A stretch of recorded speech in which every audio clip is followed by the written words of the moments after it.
It's beginning to look a lot like Christmas. Sounds. Oh, let's review. We'll analyze the scene. Oh, let's review. Sounds holly jolly to me before it's over. Let's begin. Bum. Bum. Oh, still recovering from last night's fiasco. Oh my god. I am still completely torn off guard from that. This is what All happens when we skip Christmas. Oh, gee. Season's greetings, fellow armchair Imagineers. Tiki here. And BlueDragonFive. And since the Christmas season is upon us, we thought the way to celebrate would be with some holiday reviews. 12 to be exact. Decoratively divided into 4 categories for your Yuletime pleasure.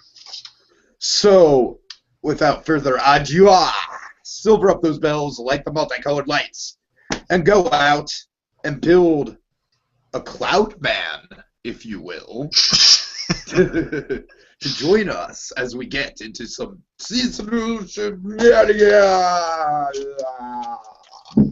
Yeah, that was beautiful. How you doing, BlueDragonFive?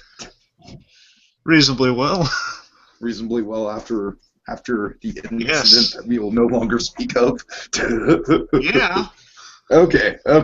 So, getting back on track with the seasonal shenanigans after the lump of coal that was Christmas with the cranks. What do we got for us tonight, BlueDragonFive? Well, tonight we're unwrapping our animated holiday film category with a beloved film, a really recently beloved film that everyone seems to be talking about. What is that film, Tiki? That film is Arthur Christmas. Arthur Christmas is a 2011 British animated comedy from Aardman Animations and Sony Pictures Animations, starring James McAvoy, Hugh Laurie, and Bill Nighy. Great cast. Arthur Christmas is about the legacy of Santa Claus, the family, if you will, the Renaissance, I don't know. I'm just using fancy words at this point to describe it. The lineage. Thank you. So we've got the big Santa Claus lineage. We find out that there is not just one Santa, but there are many Santas that have been passed down through the generations. The story picks up with the youngest of the Christmas family, voiced by James McAvoy. And to tell you the truth, BlueDragonFive, this is actually kind of a complicated plot, but I'll do the best I can with it. It's not that complicated. It's pretty straightforward. Oh, I'm just talking about, well, I guess we can get to the dynamics when we get to the dynamics. But anyway, so the big perfectionist Santa Claus that's coming into power after the previous Santa Claus, Arthur Christmas's father, is heading into retirement. He messes up, and one toy gets left behind. One child is left without a present. And so Arthur Christmas, along with his crazy old Grandpa Christmas, and, oh God, I'm messing this up, aren't I? Yes. Because I'm messing up character names. Big time. Yeah. Arthur Christmas. Would you like me to take over the recap? Please. Okay, just to put it simply, folks, we got the Christmas family, if you will, lineage of Santa Clauses, and Arthur he works in the letters, if you will. He works in the mail room, particularly. He responds to all the letters to all the kids around the world. A really cool idea. Anyway, so he goes through all the letters, and he finds out through some mishaps, one present has been forgotten, has not been delivered. A little girl named Gwen has been forgotten, and he sets out on the journey along with Grand Santa and a little elf named I keep thinking her name's Riley, but it's like Bryony. Yeah, it's like an English name. But it always sounds like they're saying Riley. Byrony. I know the name because it's the name of the antagonist in Atonement. Anyway, so yes. So the two Santamen, if you will, and their little gift wrap elf, they're off to deliver the gift, and pretty much that's the whole main plot of the movie. Who's going to be the next Santa Claus? Who's going to be the next Santa Claus, and will they deliver the gift in time to the little girl before she wakes up on Christmas morning? Yep. And so let me tell you right off the bat what I was most excited about this movie when I started it up. Let me Like, guess. after the first... No, hold on. Well, okay, guess. McAvoy. I mean, McAvoy, yeah, that was before. Yeah, I love McAvoy, and I was really excited about him doing a vocal role, of course. But just the thing that really drew me in that I had no idea this movie was going to do was right off the bat, it cold opens. It's in the middle of the operation. It's in the middle of Christmas Eve. And I love how the movie just drops you into the situation, and literally the whole film takes place, you know, between Christmas Eve and Christmas Day morning. And I just find that use of time so creative, and it leads to such a, you know, such an urgent pace to the whole thing. Oh yeah, it's like it's amazing how like technically within the film, but like it even says this in like the description of the actual plot description of the movies I found. Basically, it's kind of like a 2 to 3 hour window of time for the whole movie, pretty much. Well, technically, it's like under 2 hours, which is the length of the movie. It pretty much is in real time the whole course of the movie, which is amazing. It really gives you a really good sense of ticking clock. Yeah, and when you think about that, just in terms of how the movie is kind of exploring Santa's technology and how he physically gets around the world and everything, it's really I don't know, it's kind of quite fascinating. It's there's a lot of interesting ideas here. You know, I can really see why people like this. It was very inventive. Oh yeah.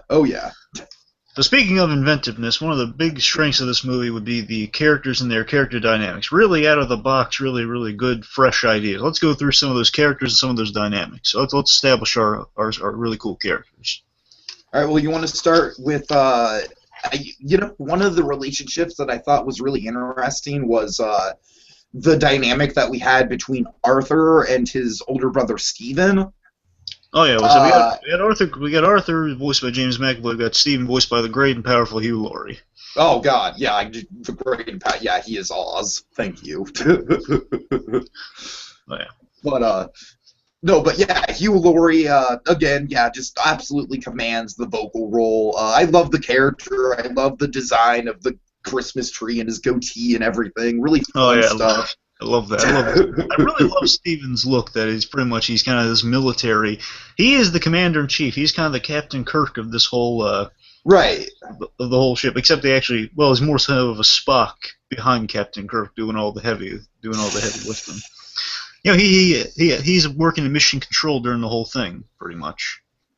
And now, what I love about this character and this particular dynamic between him and Arthur is when the movie first started, I was just like, oh boy, I see where this is going. Freaking, like, he wants to be the next Santa, and Arthur's somehow going to be the next Santa, and it's going to be like the Lion King, and he's going to try to murder the brother, he's going to try to murder the father or something. And I just thought that betrayal was going to get involved in it somehow, and I was very pleasantly surprised that it didn't. I was pleasantly surprised that this was just a complex and conflicted character and not an antagonist like they easily made him. Just to clarify, you didn't at any point during this movie actually think he was going to murder him. Aside from a really funny line about it, they didn't really think they were going to do that, did you? Well, I mean, no. Well, they had the line about it, but I did think not necessarily murder, but I did think he was going to maybe double cross him.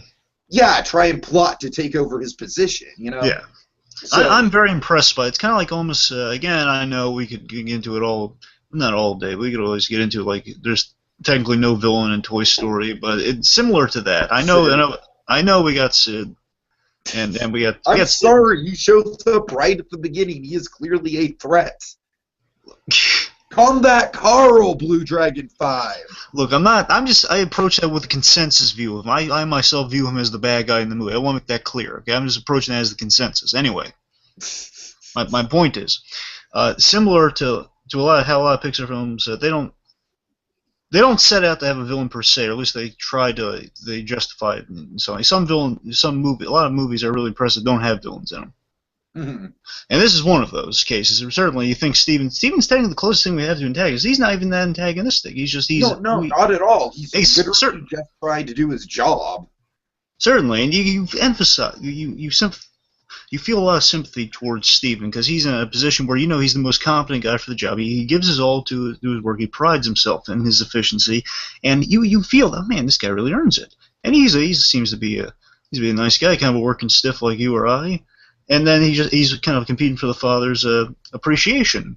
To an extent, he's not getting the appreciation. Like, hey, all the credits going to the guy who's doing nothing. Mm-hmm. He's got that chip on his shoulder. He loves his family, loves his father, but still, he just realizes, no, I should get a little. I don't mean to sound selfish here, but I'm doing all the work. A little appreciation. Yeah, yeah.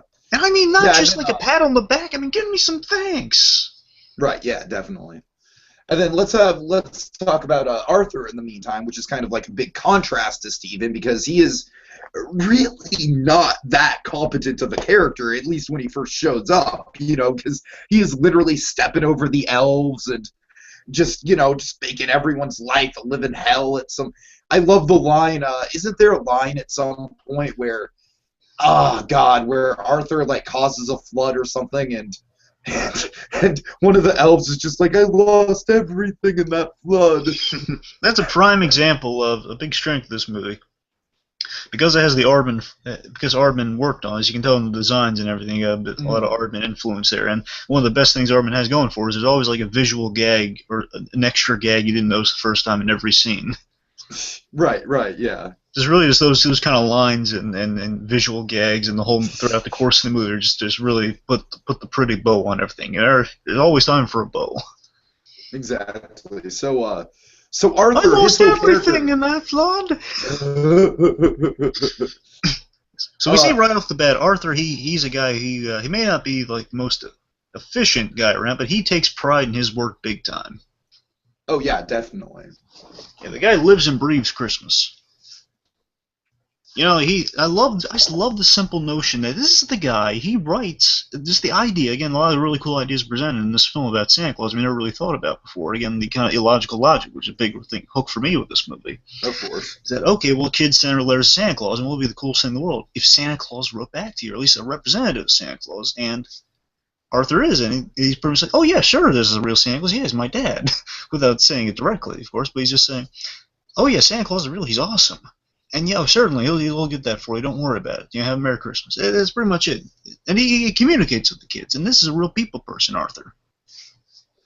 Yeah, I mean, yeah, he's definitely a people person, but in the same way, I kind of feel like, I'm just trying to make this contrast between him and Steve. Certainly. Steve's all put together. He's rational. He has many plans. He has aspirations. Arthur, he's happy where he is. He wants to just enjoy the job.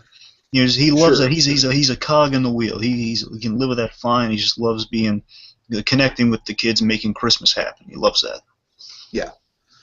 Okay, so he's bumbling. He's clumsy. Animated very well. And he's goofy, but you gotta love him.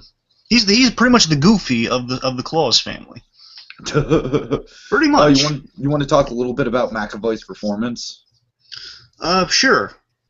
Well, I liked it. I'll admit the laughs a bit much, but I really liked his performance. It's endearing. He's willing to admit in various times during the movie he's afraid of God knows what. And McAvoy really kind of carries that sincerity throughout a lot of cowardly lines. You just see whenever he just keeps on saying throughout the film, Gwen doesn't need to see Santa. She just a child's been missed. You can sense him that every fiber of his being is saying, hey guys, we missed the child. That's a big deal.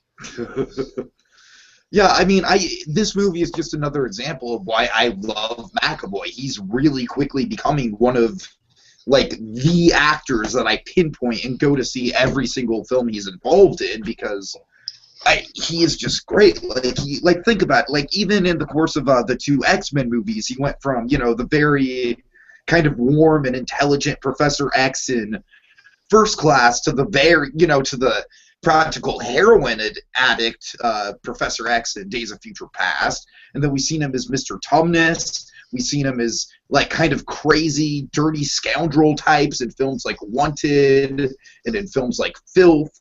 I mean, this guy really has just such a range to him, and I think Arthur Christmas kind of just ties it all together, because it is by far his most humble and his most just I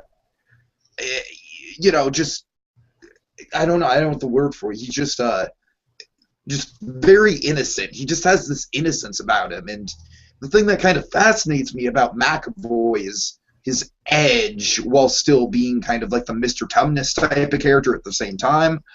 But here it's like all that sort of darkness kind of fades away, and I don't know, he just delivers. There's such a sincerity to him. I guess that's the word I'm looking for. It's just, Oh yeah. he's so sincere with every, with every line he delivers. Like, you can tell that he's really passionate about this character, and he wants to be there behind the microphone doing it. You can tell, you can just hear it in the voice that he had you can imagine he had tons of fun doing this movie. He got to play a really goofy character who really wore his heart on his sleeve. He said what was on his mind. It never a negative thought on him in the film, really. Sure, definitely. Always with a lot of care and love behind it, And he's just such a likable character. Okay, so you want to move on to let's talk. Oh, I'm sorry. One thing about the dynamic, the thing between him and Steve is that I love how Arthur will reach out to Steve, and again, it just shows you the dynamic here. Steve, he has a bunch of things on his mind, so he's can't really slow down to take in the human moments because he's always just focused on the future and the next goal. Where he's focused on the future, Arthur's focused on the present, and Arthur just he has this really sweet moment. I just remember we didn't go over what scenes we picked. That was kind of in the back of my mind. Did you pick the open door scene by any chance? Okay, hold on. Let me go through them kind of mentally in my head really quick. The game piece. Oh, the game. Oh, well, I just had the board game. In general, yeah, that was one of my scenes. I'll say the point is, I love how these moments where Arthur reaches out to Steve, and Steve just kind of shuts him down by pointing out, like, "Oh, Arthur, you're so silly." And there's this really good moment in the opening too, where he says to Arthur, he loves the guy. He's saying, "Little bro, it's great that you're here, but can you not be in this room right now?" And it's so sweet that he cares about him, but you're screwing up you're tripping over the elf's computers, you're throwing letters around, you're telling me stuff I already know. Right, yeah. Again, he loves the guy. He just wants him to leave the room right now because he's kind of screwing things up. Sure. Yeah. Really endearing. So, give us another one.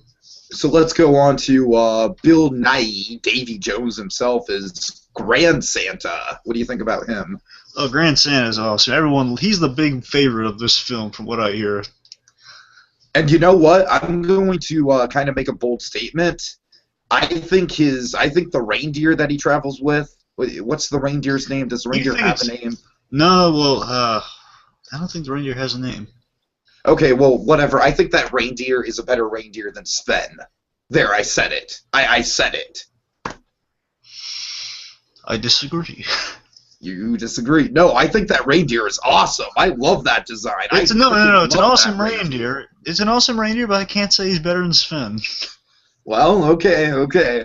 But just watching it, I was just like, oh man, dude, like this reindeer has honestly has some of the best personality out of any of the characters, and he doesn't even talk. Like, I really got into him. I love the visual gag. Kind of stuff. I love the visual gag that Grant's, again, Aardman really great for the visual gags.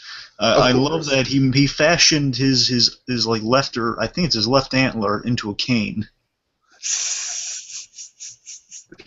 Well, I mean, there's so much stuff going on in this movie that I definitely feel like I have to rewatch it, just in terms of visual gags like that, because that is just one of the treats about this movie. This is probably one of the most rewatchable Christmas films you'll ever watch. I mean, yeah, it's got the conceit that it all happens in real time, which I love.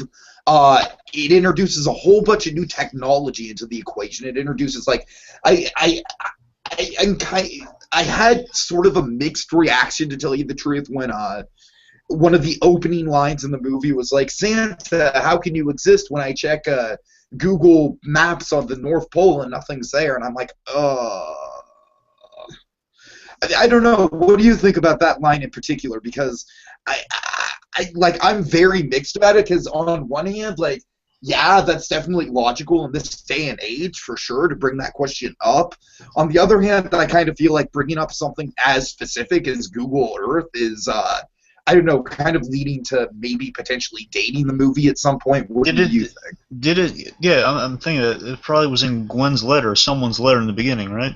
Yeah, right at the beginning. Yeah, like I said, it's Are literally you one of the sure first I lines. can't remember them saying Google Images per se. You sure? I thought it was like the internet or something. You sure it said No, Google? no, no. I'm pretty sure they said specifically either Google Maps or Google Earth specifically. I think we're safe with Google. To be honest with you, I think Google's going to be.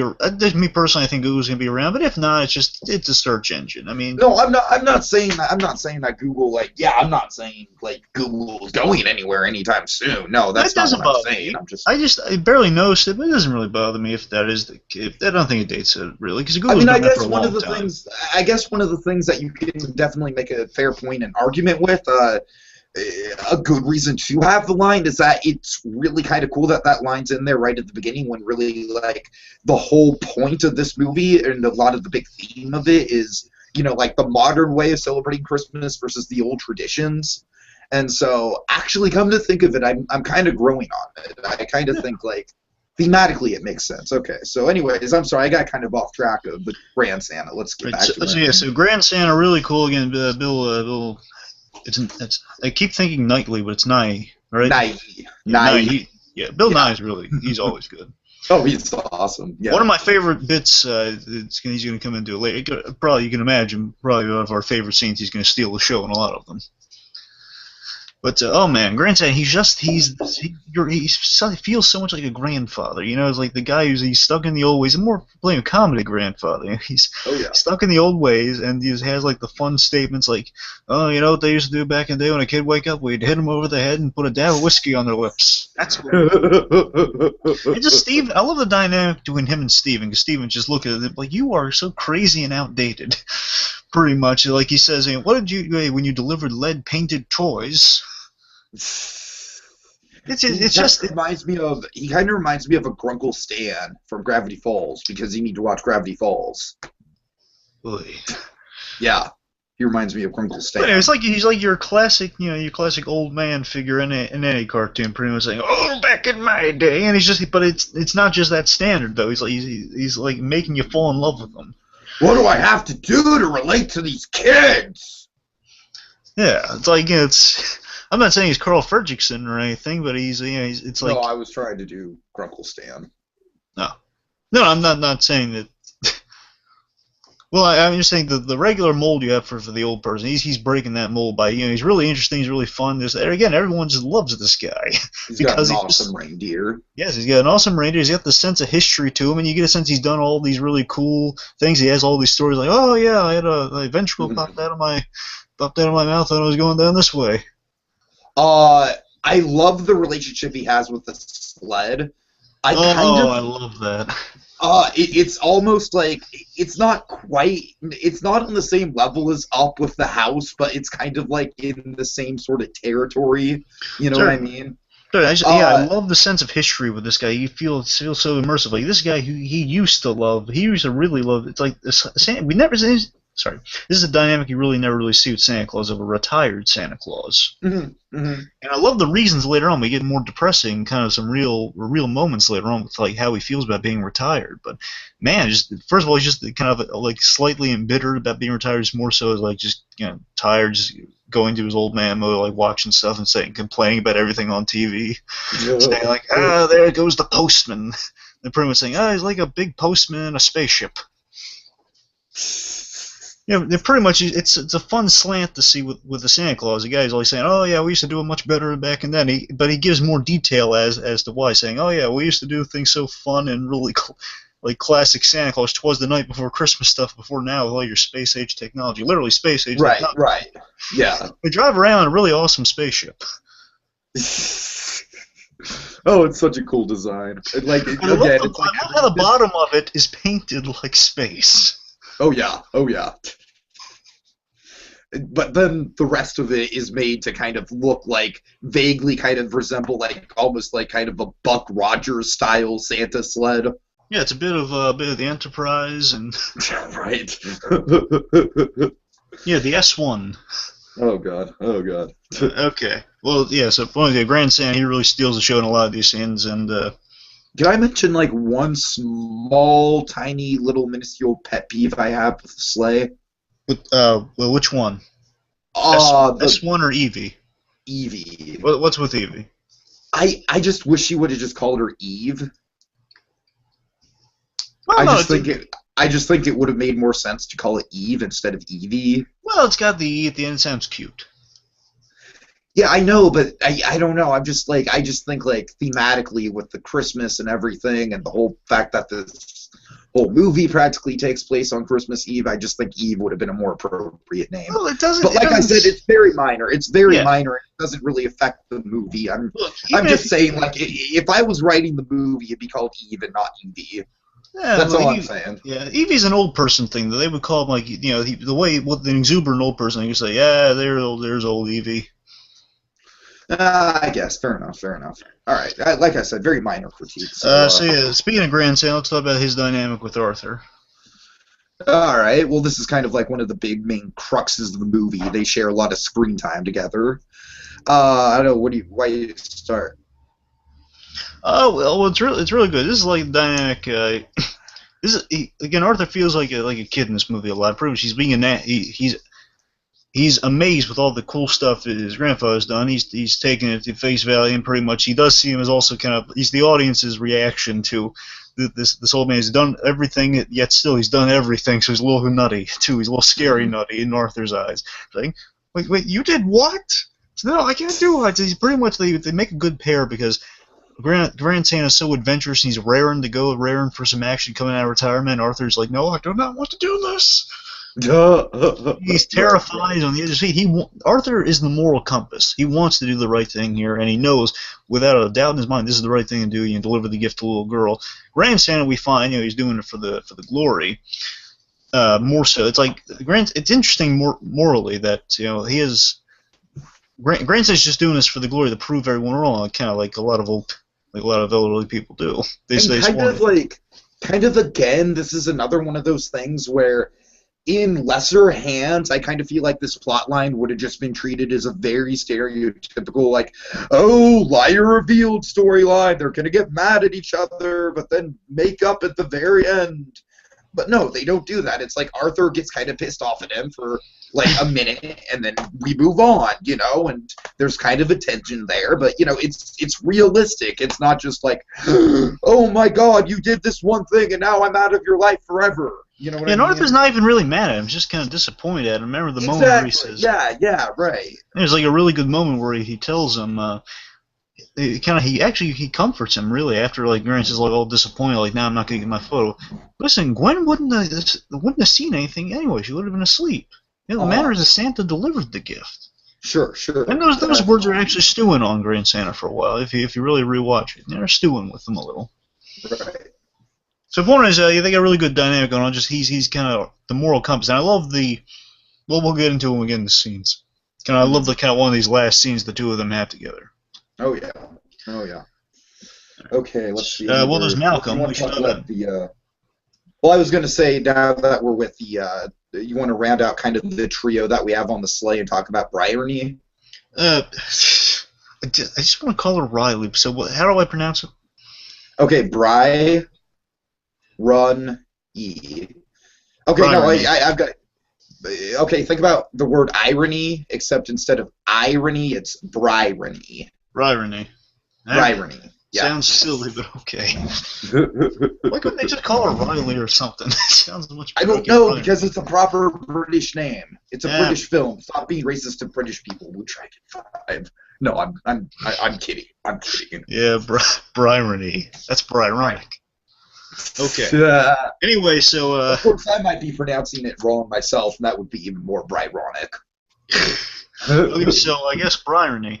Bryony is really cool because she's I love how a big thing in this movie is everyone's kind of a big thing with each of these characters is if they're passionate or not about what they do. Oh yeah. Now Arthur's passionate about what he does. Grand Santa was passionate about what he did. Steve is passionate about what he does. And now he's just kind of passionate about proving a point. Certainly. Malcolm he's more so he's passionate about being complacent. Mm-hmm. Margaret she's passionate about taking care of her family. Sure. Yeah, and Riley, she's really passionate about rapping. She has one goal in life, Oh one lot in man. life.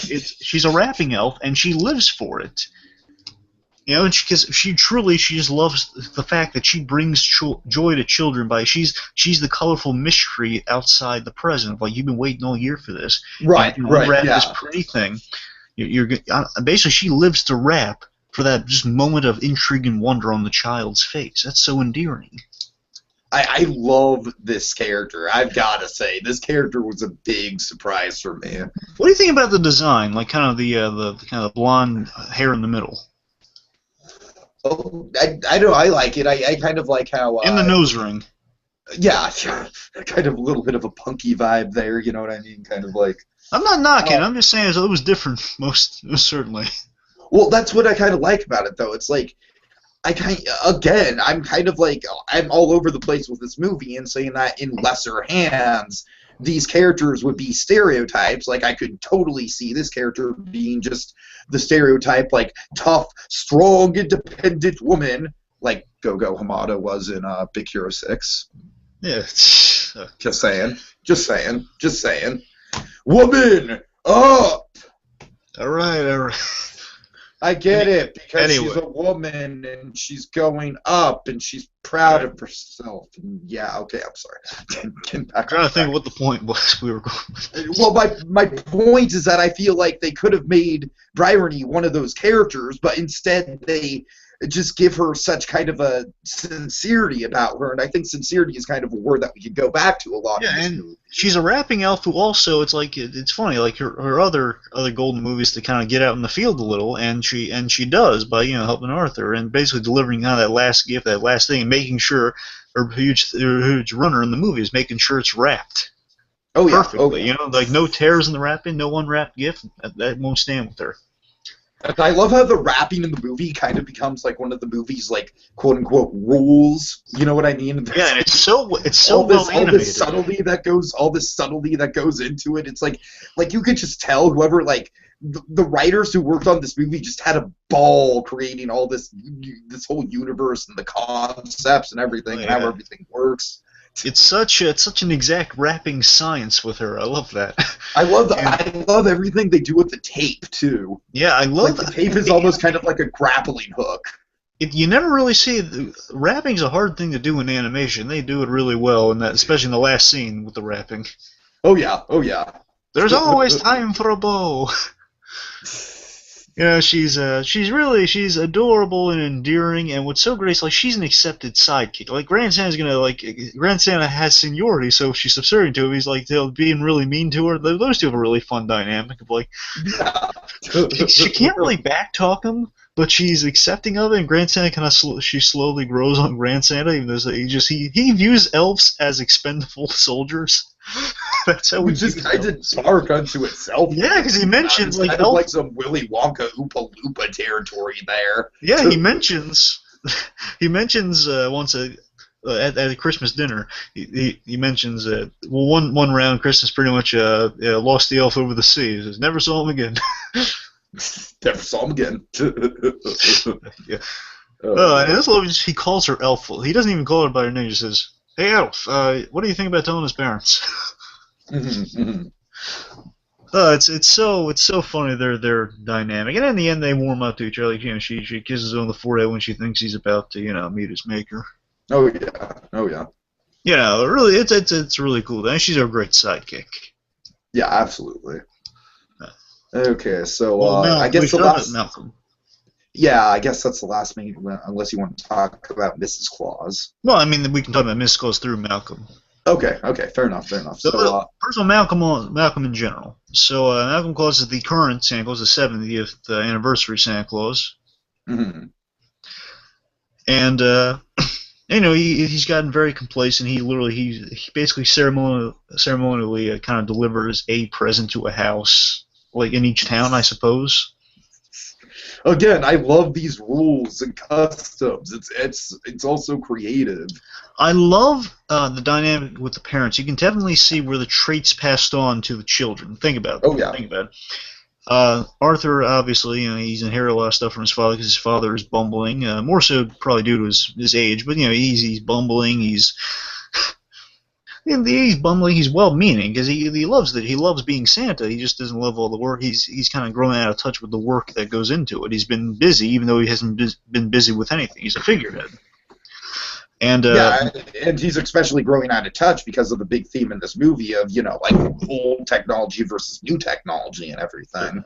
yeah, like maybe we can assume, like back in the day when things are simpler, he was more involved. That once things got easier, it's kind of like the Wall-E chairs. Just he's sitting in the chair getting fat. Exactly. Yeah, yeah. And I love this. I love how the mother, Mrs. Claus, Margaret. I love how she's the one who gets everything done. She's the most competent. And that's where Steve got his smartness from. And it's refreshing to see a Mrs. Claus that's not entirely unpleasant. Well, hey, Elizabeth Mitchell was a cool Santa Claus, Mrs. Claus. Yeah, but we haven't reviewed that movie. We just reviewed Fred Claus, and that Mrs. Claus was entirely unpleasant. Right. but yeah, so I love how competent she is, and pretty much she just takes it all in stride. Even though I'm not saying he insults her, but there's like a moment where he I think innocently says, doing all that stuff that wives do. It's not offensive. It's just because she is. It's not like he's saying she's doing like inconsequential. I'm saying doing all the important stuff. You just can't think of anything it is. Right. Again, he's bumbling, but he means well, and she realizes that. And point, she gets all of this stuff done. There's a funny bit though. I feel kind of bad for her though. That he can't even wrap a gift, which is so funny to me. I know, yeah. And pretty much then, after she wraps the gift, she gives Merry Christmas. Oh, Merry Christmas. He just gives the gift back to her, and it's accepted because he's Santa Claus. He gives gifts. He didn't do the shopping. Pretty much what she gave him, he gave her back, and she just was like, oh, okay. So funny, and like she knows all the geography and everything. She just reads the manual for a second. She can fly the ship where he's pushing buttons and putting the airbag. Right. And I love how every character, like this is another thing that this movie does really well, is every character is really integral to us learning a certain part about how this world operates. Like Mrs. Claus, like you just mentioned, she's like the navigations expert, and that's kind of her big role. And then, of course, Malcolm, there's all that talk about him being like the figurehead and everything. He loves the Christmas spirit, but he's kind of like growing out of it, especially with the changing trends. So I just love all these ideas, man. This is like totally like a thinking man's Christmas movie. Oh yeah, and also I love how she can get serious. And there's like a serious moment. She just says, "Hey, stop the bickering, okay? My babies are out there. They're cold somewhere. I'm sure they're not wearing enough layers." Yeah. It's sweet. She's an awesome Mrs. Claus. Oh yeah. And they had a good working dynamic. They complete each other. Put it pure and simple. They complete each other. Sure. And I love how Arthur has so much reverence for his father, and really, it doesn't dawn on Arthur till late in the game that his father is not the glowing, like the perfect man he's idolized him to be. And later on, he just has that moment of, well, we'll get into it with scenes. Let's just say that. Yeah, for sure. Right. So, moving on, you want to get to scenes? Sure, let's go to scenes. You go first. All right. Well, if I picked this and it was one of your choices, I apologize in advance. But I probably got some backups. All right, for sure. I definitely. This is my one funny moment, and then the other two I picked. I picked one funny moment, one like a magical moment, and one super whimsical moment. So yeah. So if that makes any sense, if you can follow me on that. So my funny moment is the family sitting around at a very, very, very typical Christmas dinner, which I find hilarious, being that it's the literal Claus family. And it's just like the most stereotypical like family bickering, like the son wants to take over the dad's position, and Mrs. Claus is just doing everything to keep everyone happy and moderating the whole thing. He's cleaning up after the reindeer. And then, of course, Grandpa Claus is just kind of going on about back in my day, we didn't have these spaceships. And then, well, he's not Southern. Well, no, I know. But of course, Arthur, being the most well-meaning of the bunch, he has a present for them. He has a present, and his present is Christmas, the board game. And it has this picture on the cover of, like, again, it's a visual gag from Aardman, of all the happy members of the family playing the game. That he puts it down like they're all like, Oh, that's beautiful. That is absolutely beautiful. That's what I love is the simple thing of Arthur doing like one of those New Year's crowns. I love how like for the claws, this is their New Year's pretty much. Is like they completed the job and they're sitting around for it. Sure, yeah, definitely. And then the scene just advances from there to get even more just stereotypical family drama. I love fighting over the pieces. Such a Monopoly-ish. Just okay, I have a legendary Monopoly story that's run in my family that apparently one of my cousins was it over the thimble? No, it wasn't over the thimble. I just think he was losing, and he literally got up, stormed up, and just threw the whole board into the fire. Oh my god! And I'm pretty sure this was on Christmas or Christmas Eve. Oh my god, this is like the horror story from Gremlins you're telling me. Yeah, like I said, that incident is pretty famous amongst and then I saw the Monopoly money raining down on the Monopoly money just fucking the Scotty dog just melting in the flames. And the thimble, we could never find it. Oh god. Okay. Anyways. So yeah, like I said, this scene is just such a it's such a deliciously like stereotypical modest like family bickering dinner, and then let's play board. I love that in spite of them obviously not being interested in the game, they still try and amuse him with it, and they're still trying to go along with it. You know, they're just like, oh, we don't want to play this thing, but let's go along with it. Let's make Arthur happy. And then, of course, it just ends up with more bickering over who gets to play Santa, and that's really, like, one of the big themes of the movie. By the way, yeah. I love the bit with Steven. I love the animation. I love everything about this little bit after they kind of settle who's going to be Santa Claus, or, like, who gets what piece. Mm-hmm. I just love that Steven, he just realizes, oh, there's no winning this, and he just says, Hugh Laurie really wins me over his delivery so many times in this movie. He says, okay, I'll beat the candle. He just drops the candle. He just drops the candle like sarcasm. I love how he puts down that candle. Because, yeah, Stephen, because you have all those bright ideas. You need the candle. He drops the candle. Okay, I'll beat the candlestick. You can be... And you, Grand Santa, you can be this relic, and you can be Santa. So funny. And then, of course, to top it all off, the Santa piece like comes back over and over throughout the movie. It becomes kind of like this big symbolic thing. One of the sweetest moments, I just kind of mentioned previously with the dynamic. Mm-hmm. I love the moment where Arthur and Stephen. Stephen is going to attend to the missing gift that's just been reported now. Mm-hmm. And Arthur he barrels through all the doors, and he has the piece, and he has a really meaningful moment. It's real brief with Stephen. He says, "Hey Stephen, look, I got this for you. So you can be Santa next time we play the game. And listen, because probably next year you're going to be Santa Claus next year soon, I'm sure." And then Stephen, he kind of gives him a look, but then he kind of distracts her real quick, saying, "Arthur, close the doors. We're living in the North Pole." Just shrugs it off and says, "Oh, poor Arthur." Yeah, lots of subtle little nice emotional beats like that. Really cool, really good stuff. I love how I love how so much stuff in this movie, so many ideas are like just taken through to the very end and just wrapped up in the whole thing. It's so impressive. All right, well, anyways, let's get to your first favorite scene. Yeah, let's see. Trying to do these in order. Your board game. Sorry, I'm just making sure I'm getting these in order, somewhat of an order. Oh yeah, sure.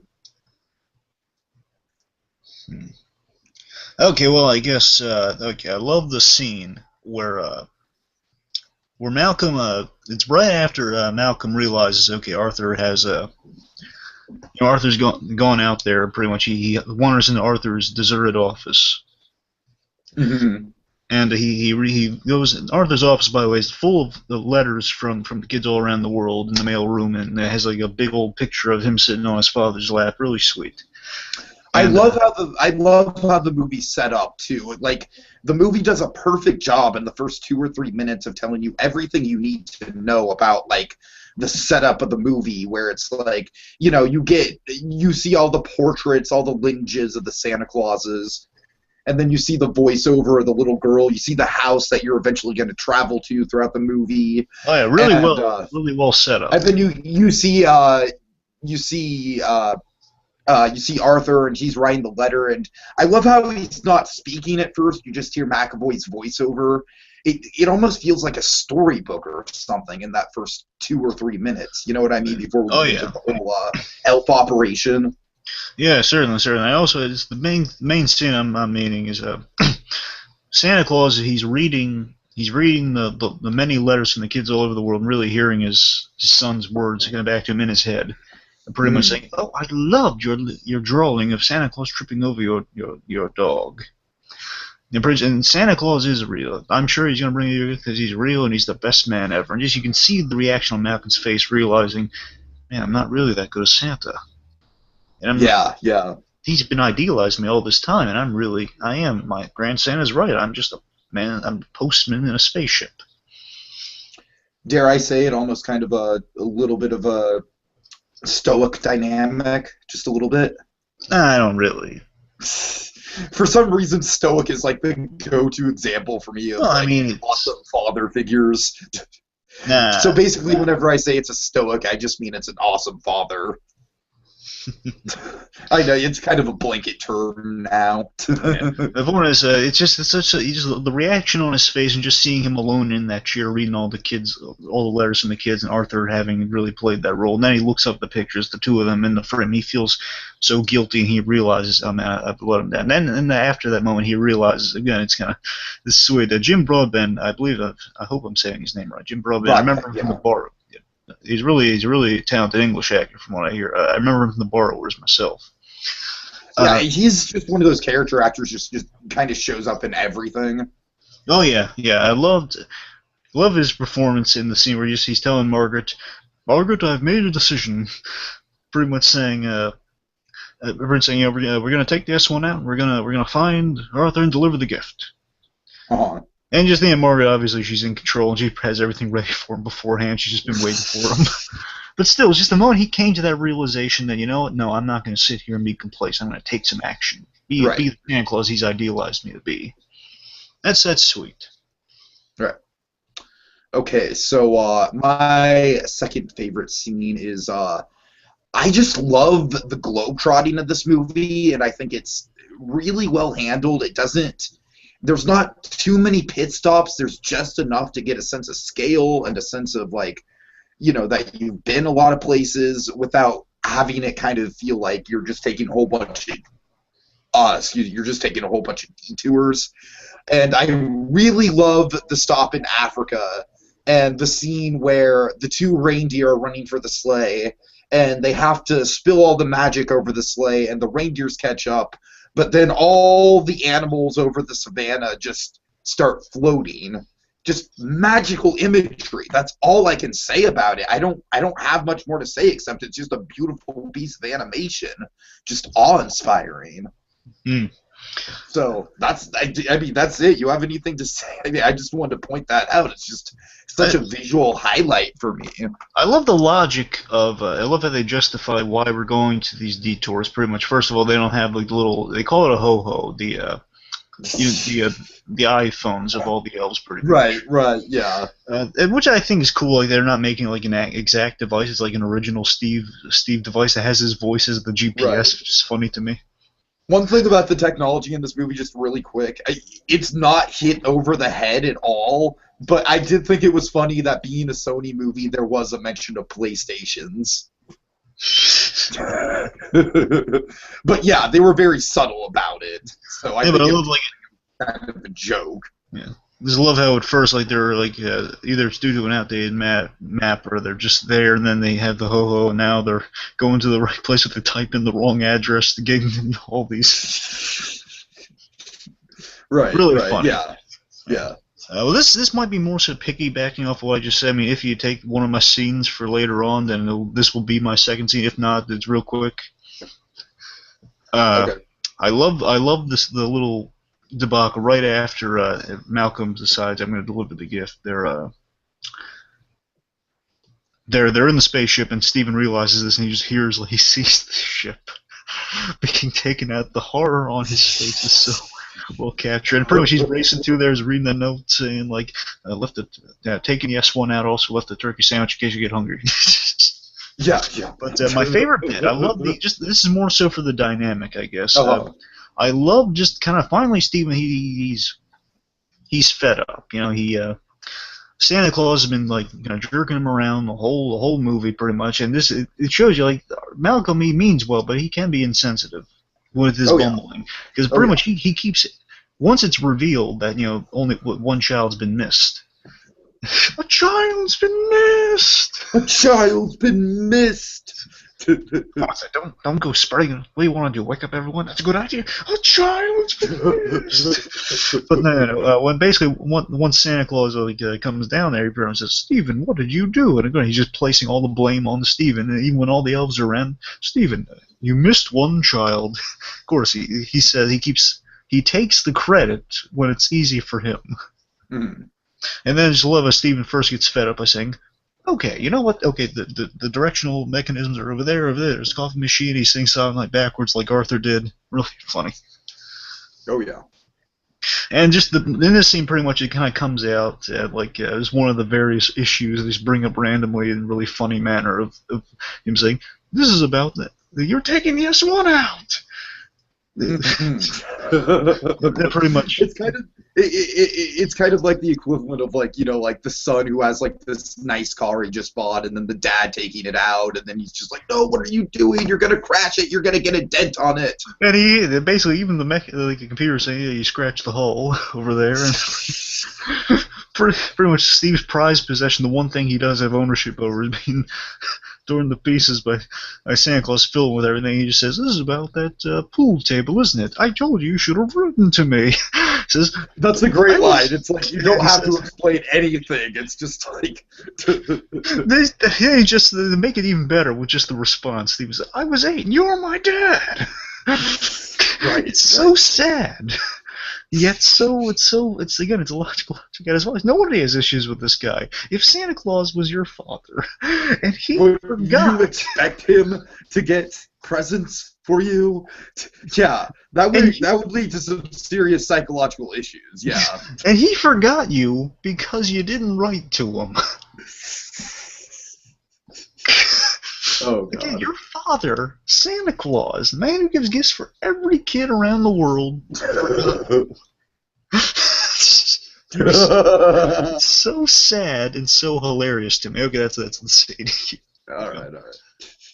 Okay, so my last scene is do you happen to have the gift wrapping finale and as your last scene? That's one of my take. I got a backup. Okay, that's okay. No, I got a backup. Take it.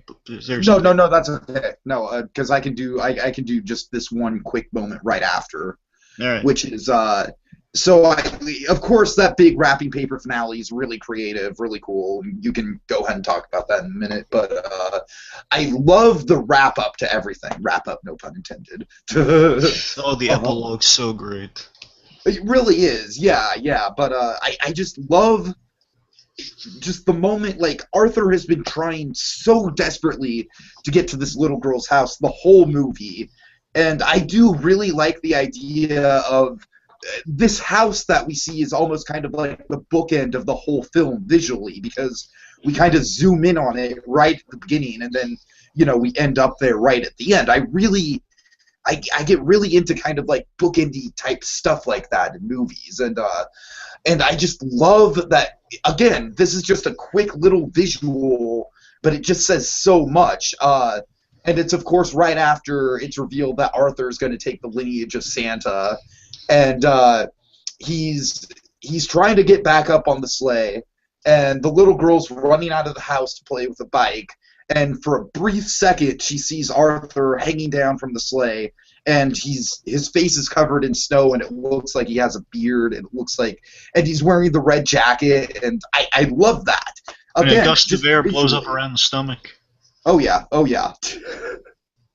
uh, Again, like this movie just has like I could go on and on about just all the clever concepts and everything like that, but what really strikes me about this movie are like the visual moments like that, like all the animals floating, or or Arthur with fully into Christmas and the Santa Claus thing. Just a really good moment. Just genuinely makes you feel just absolutely terrific for Arthur, because he knows she saw her. He knows that she saw him, and he knows what the implication was.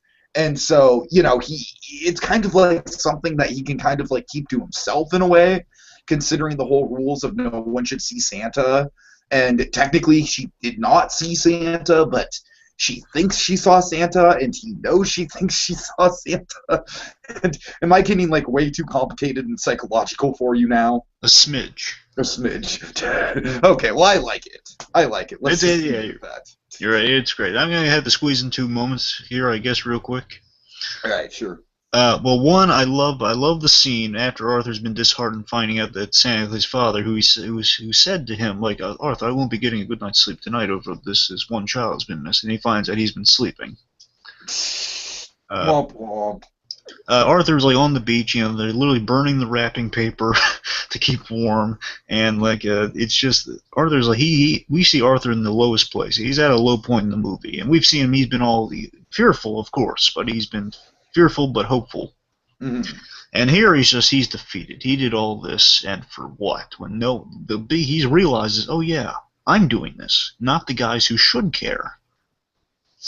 Grand Santa comes over to him, and I love this. It's been revealed that Grand Santa, the reason he's paranoid about going out, about kind of doing this aside from the glory of fear he has is being is being found out, because way back in the day he almost caused he was a big complication. Again, funny X-Men parallel. James McAvoy nearly caused World War III during the Cuban Missile Crisis. Oh my God! How was I supposed to know it was the Cuban Missile Crisis? Oh dear. Really, really funny. But following that, we get a real scene pretty much. And you never heard it's such a funny line, but here's the true aftermath of it. It really hits home. Grand Santa going to Arthur, and he's pretty much saying, Arthur, he's talking about the sleigh pretty much. Mm-hmm. Saying, I'll never forget it. Stephen basically tells about why he retired, the dark reason why he retired, pretty much the events. Saying, Malcolm came to me one day, and your father came to me one day, and he said, Stephen says it might be best that you not take the sleigh out anymore. Take the sleigh out again. Mm. And they pretty much saying, hearing that from my own son, that really crushed me. Oh yeah. And then he kind of brightens it up too by saying, but no, pretty much saying, don't be a dour lad, because I used to be a lot like you when I was back in the day. I had like a spark in my set. Really loved the job. Yeah. Pretty much. It's a really sweet moment, and it's Grand Santa kind of, aside from all the comedy from Grand Santa, it's really realistic. It's a real moment of him giving kind of the ultimate pep talk, and really some sadness with a lot of hope in there. Yeah, and then also just really quick, another moment I really like that's kind of like in the same vein is, God, maybe this is the moment you're gonna pick. Is it the card where he burns the card? No. I'm going to go through the gift wrapping next month. Okay. Oh, yeah, right. Okay, well, just really quick, I love that moment where, he throws the card down on the fire and then very quickly retreats it. Just, kind of like a confirmation of like, no, I need to keep on this path. I need to do the right thing. I can't give up. Yeah, he realizes, Gwen, this isn't a picture of any of us. It's just the idea of Santa Claus. Exactly. We can still do this. Right. It's good work! To quote young Frankenstein. Oh, God. So go ahead and take us through the gift wrapping finale. Oh, my God. This is the scene I think that makes this movie stand out above the rest. This scene. Oh, yeah. So after pretty much all the Santa Clauses have hilariously, in their own distinct ways, converged onto Gwen's house. After a really awesome save of nighttime from the spaceship, by the way. Mm-hmm.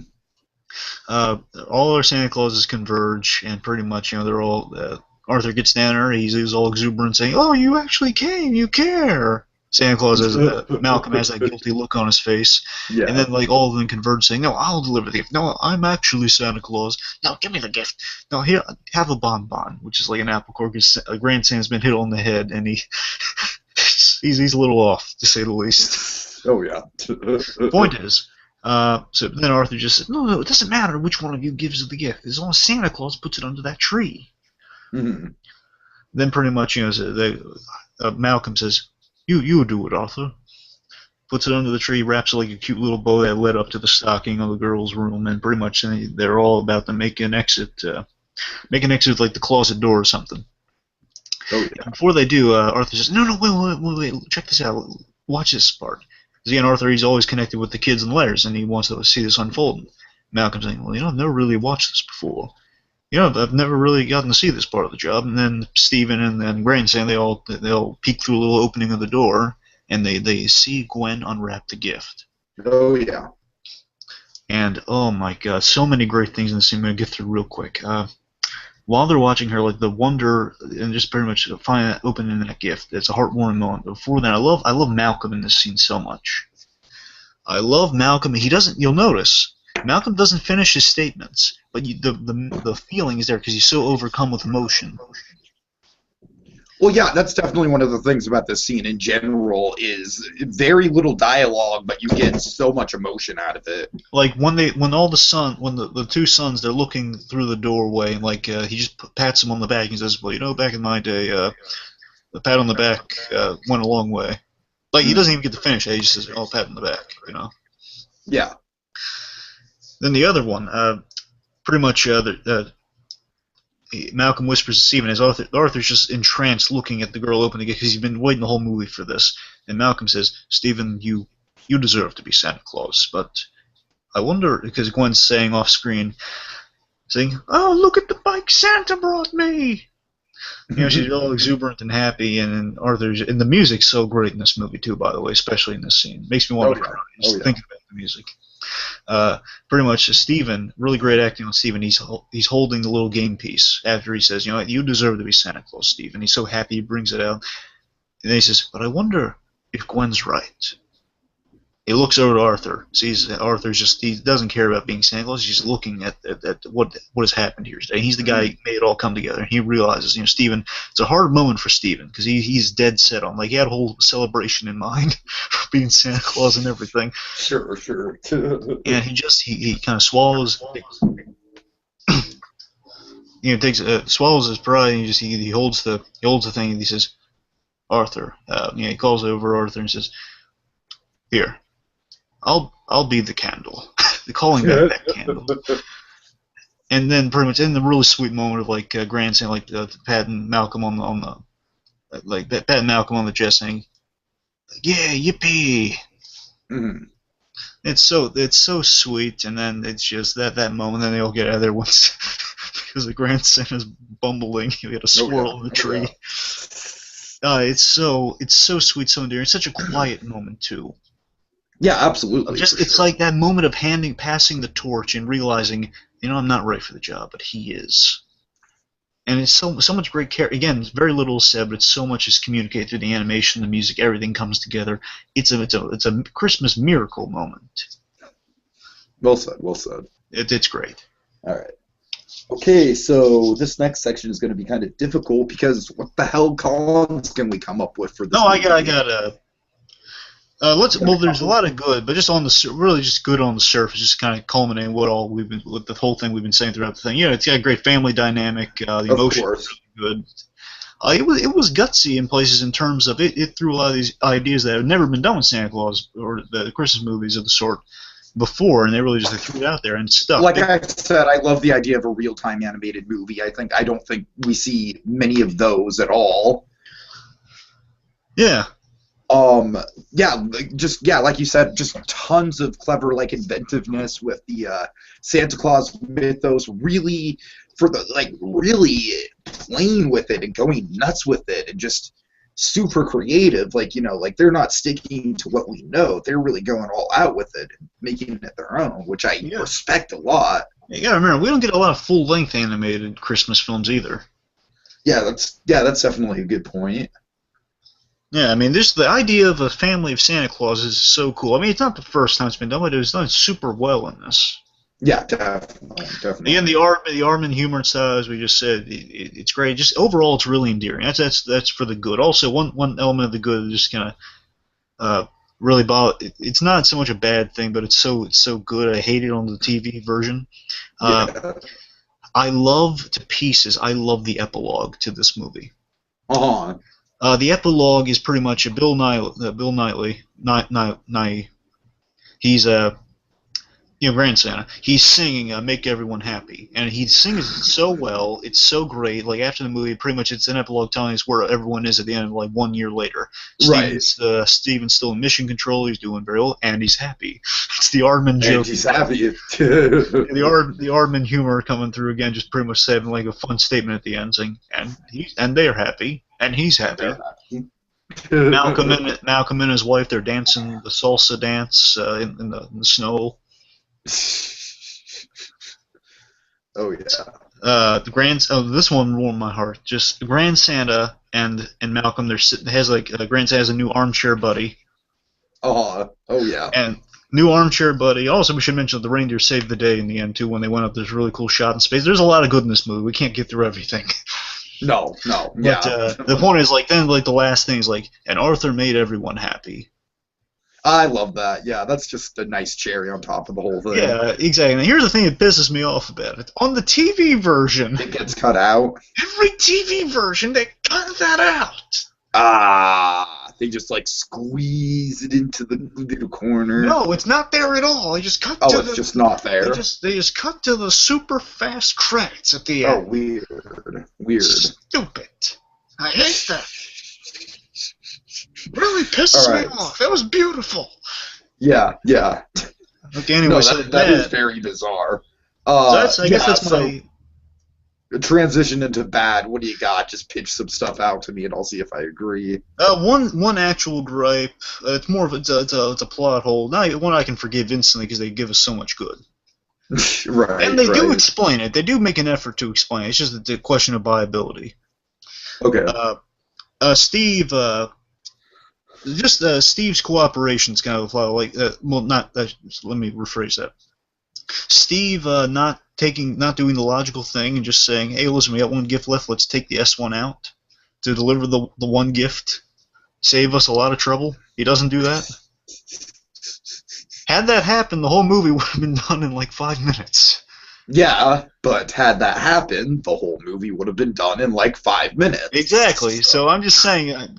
It's only his explanation is he doesn't want to damage the S1. That's the only thing you gotta buy is that Santa Claus is that lazy. He's going to say, "Oh yes, well Steven's right. We don't." Well, you know what I actually took it as though. I kind of took it as an interesting little sort of social commentary on how we're sort of categorizing all these things and budgetizing all these things in Christmas now, and it's certain things what is the cost and what is the benefit of, taking the S1 out for one present, and it's they're clearly evaluating that, and clearly from a business perspective, it wouldn't make sense to them, and I think that's really clever about the movie in general, is that Santa Claus is a giant organization. Yeah, and a really good example of just kind of Steven is looking at it in terms of percentages. We barely missed anything really. Where the elves all later on they say they pretty much say, "Wait, so you missed a child? So one child doesn't matter? What does every child matter then?" Yeah, they all start freaking out. Do I matter? What about the twins? There's 2 twins. Do they both not matter? Yeah, it's really funny. But yeah, it's just the simple idea of it's percentage of this large amount of kids. Well, still it's a percentage, which means one kid. Mm-hmm. Mm-hmm. You're saying you missed one kid. He's the only child Santa Claus forgot. And the only issue, the genuine issue, would be. So let me get this straight, Steve. You're going to sacrifice a perfect record, right, on your system to spare the S1, a ship that you run really tightly and you know how to drive, and we see later on you can drive brains without damaging it, aside from your father. Good point. Good point. Yeah. And you're really going to risk like a perfect record for that. But then again, Steven's kind of ticked off at Santa Claus for like not retiring, so maybe. I guess that's another kind of thing. Yeah, right. So I mean, they justify it to an extent, and I'll accept it. I'm just saying, really, when you really analyze the movie, that's kind of a plot hole. Like, well, you just want to. It'd be much easier to do that than just have one child going missing, then they go out. It's a minor thing, very minor, I should say. But just the other things, like kind of a devil's advocate question, like Arthur's likability. The question is like, is Arthur too bumbling or not? I don't think so. No, absolutely not. Absolutely not. I mean, maybe this is just me being a McAvoy fan, but I think Arthur was a great character. Do you think there's any room? I'm just playing devil's advocate here. Is there any room for like Arthur being like too goofy and like just these bumbling? Why are we watching this guy? Any room for that at all? I mean, like the guy's like a big baby or anything? I don't think of myself. I'm just saying. Do you think there's any room for that? I mean, I could certainly see, I could certainly see, like, if you're not into, like, happy Christmas movies in general, if you're, like, just a cynical person, then you might not like his character, but right. I don't know. In general, it's just, like, he's super positive, and if you don't like super positive characters, I could kind of see how demographically you wouldn't be into it, but... Also, I think the design's kind of like it's a taste issue if the design grabs you or not. I think designs are great. No, I definitely agree. It's a taste thing for sure, but yeah, it's just the Aardman style. It's kind of just take it or leave it. Yeah. I really like all the detail on the sweaters and everything like that. Really good animation there. Oh yeah. Yeah. So let's see anything else. No, that's all I got for bad. Again, very little. Yeah. All right, so it's only a few years old, and obviously I think this movie very much stacks up. I don't think there's any sort of big question about that. It's a new animated classic, most definitely. People go nuts for this movie. I can't blame them. Yeah, I mean, the nostalgia critics mentioned it, like, on 3 different videos? Oh, certainly. It's just overall this thing, it experimented with some new ideas, and it paid off big time. The house paid back. It was really... It was a huge success with all the chances they took with these neat ideas. The idea of modernizing Santa Claus, just the idea of like, well, yeah, it would be like this huge, like again, a logical logic. It's fine in terms of how would you deliver gifts to? It's just posing the simple what if questions of Santa Claus. Okay, well, how would Santa Claus, how would Santa Claus deliver gifts? Mm-hmm. What if we saw that? To all around the world in one night. And again, it's not about that. The movie's not about that. It's about delivering one gift. But we see it, though. And it just shows us like it is possible. There's instant credibility established in the beginning, and we just see the strength of just going through one using the old way. So yeah, you got a lot of cool ideas brewing. Sure, definitely. It was new. It was creative. It was refreshing to see this much exploration and analysis. Sorry, not. I don't know what I'm saying. No. It was nice to see all these ideas explored. It had the thought of a Pixar film behind Aardman film. And I'm not saying Aardman's not thoughtful about this stuff, but really, they knocked it out of the ballpark with this. No, yeah, I mean, you're definitely right. It definitely has, like, I mean, man, this is, like, right up there with, like, the best of Pixar. Yeah, this is like a Monsters Inc. type. It's like they give us a Monsters Inc. type world. Right. Yeah, exactly. Yeah. No, I'm very glad I finally saw it. I'm very glad you recommended it for the review. Really good choice. Yeah, a lot of care and love went into this film, and again, it just paid off. Simply that. Oh yeah. Most certainly. All right. So guess what we're doing right after this, BlueDragonFive? Are we going through some mysterious doorways, perhaps? Perhaps so. Yes, we're finally doing the long-awaited. We've been teasing this shit ever since Christmas last year. Yeah, the long-awaited Nightmare Before Christmas podcast is coming up and should be on the feed when you watch this. So yeah, look for that. All right, see you guys later. Oh wait, no, I'm sorry. Hold on. Yeesh. Okay, so yeah, we're unwrapping a Nightmare retrospective. Yes, A Nightmare Before Christmas retrospective. Not just the format will be kind of different from the reviews we've been doing, just because it's such a big movie. There's a lot of stuff to talk about, so should be a really fun time. So Yeah. again, hence the retrospective. Okay, so I guess it's time to wrap this up then. Okay, so. Well, kids, time to dash away all. But as we wave goodbye, don't you cry. We'll be back again next time. With even more seasonal shenanigans. Yeah. La la la la la la La la la la la la la la la. la. Baby!